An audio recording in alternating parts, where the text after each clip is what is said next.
থাকা সত্ত্বেও ঘরের ভেতরে অন্ধকারের কারণে দৈনন্দিন কাজ ব্যাহত হচ্ছে। কিন্তু আমাদের মাথার উপর আছে সবচেয়ে বড় যে লাইট, তার নাম হচ্ছে সূর্য। এই সূর্যের আলোকে ব্যবহার করে কিভাবে ঘরের অন্ধকার কাটানো যায় তার একটি চমৎকার বুদ্ধি হচ্ছে বোতলবাতি। বোতলবাতি তৈরির জন্য আমাদের সর্বপ্রথম লাগবে একটি 2 লিটার পরিষ্কার প্লাস্টিকের বোতল, 10 ইঞ্চি বাই 10 ইঞ্চি এক টুকরো পাতলা ঢেউটিন, পানি রোধক আঠা এবং ব্লিচিং পাউডার। ঢেউটিনের মাঝখানে বোতলের মাঝে ছিদ্র করে তাতে বোতলটি আটকাতে হবে। টিন এবং বোতলের মাঝখানের অংশে আঠা দিয়ে ভরে দিতে হবে যাতে বৃষ্টির পানি ভেতরে ঢুকতে না পারে। এরপর বোতলটি পরিষ্কার বিশুদ্ধ পানি দিয়ে ভরতে হবে এবং ব্লিচিং পাউডার বোতলের পানির সাথে মেশাতে হবে। ঘরের টিনের চালে বোতলের মাপে ছিদ্র করে ছোট্ট টিনের টুকরোটি সহ বোতলটি বসিয়ে দিতে হবে। এরপর ঘরের ভিতর থেকে টিনের চাল এবং বোতলের মাঝখানের অংশটি আঠা দিয়ে ভরাট করে দিতে হবে এবং ছোট্ট টিনের অংশটি টিনের চালের সাথে রিবেট দিয়ে লাগিয়ে দিতে হবে। তাহলেই আমাদের বোতল বাতি তৈরি হয়ে যাবে। বোতলবাতি তৈরির জন্য একটি 10 ইঞ্চি বাই 10 ইঞ্চি পাতলা টিনের টুকরো নিতে হবে।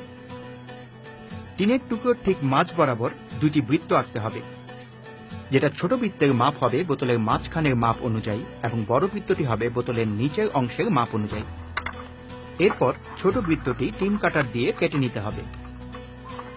এরপর বড় বৃত্তের দাগ অনুযায়ী টিনটাকে ছোট ছোট করে দাঁতের মতো করে কাটতে হবে এবং এই দাঁতগুলোকে উঠানোর ব্যবস্থা করতে হবে যেন বোতলটি এই ছিদ্রের মাঝখানে সুন্দর করে আটকে যায়।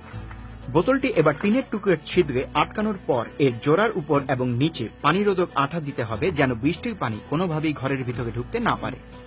আঠাটা যাতে ভালোভাবে লেগে যায় তার জন্য এটাকে আমরা সময় দিতে হবে।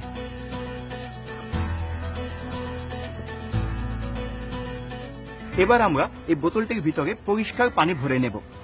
পানিটি দীর্ঘস্থায়ী বা 2-3 বছর ব্যবহারের জন্য আমরা এর মধ্যে ব্লিচিং পাউডার ব্যবহার করব।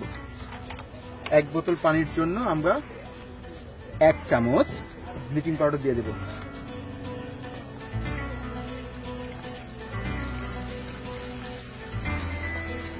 অবশ্যই মনে রাখতে হবে ময়লা পানি যেন এটার ভিতরে প্রবেশ করতে না পারে।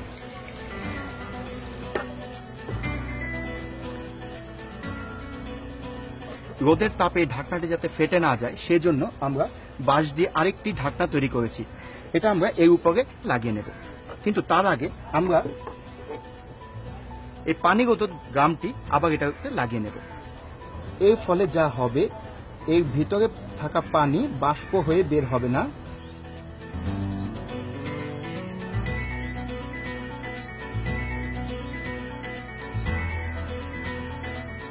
বোতলের ঢাকনা গাঁঠা শুকিয়ে গেলে আমরা বোতল বাতিটি হেলাল ভাইয়ের ঘরের চালায় বসিয়ে দেব।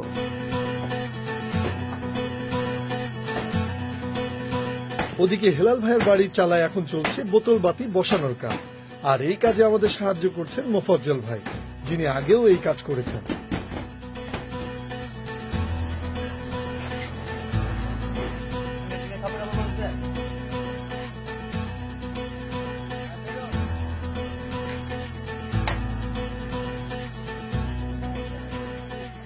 উপরের কাজ শেষ। এখন যেটা করতে হবে সেটা হচ্ছে পানিগত আঠা দিয়ে ভিতর দিয়ে ভালো করে আটকে দিতে হবে যেন বাইরের বৃষ্টির পানি ভিতরে ঢুকতে না পারে। আমাদের বোতল বাতির কাজ শেষ, এখন দেখা যাক ঘরের ভিতরে কি অবস্থা। আপা, কি মনে হয়? ভালো মনে হয়। এখন আপনার কি সুবিধা হইব?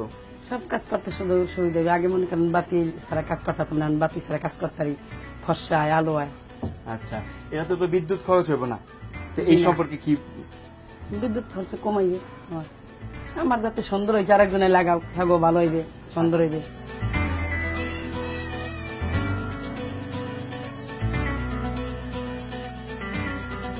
আমাদের বোতল বাতির কাজ শেষ।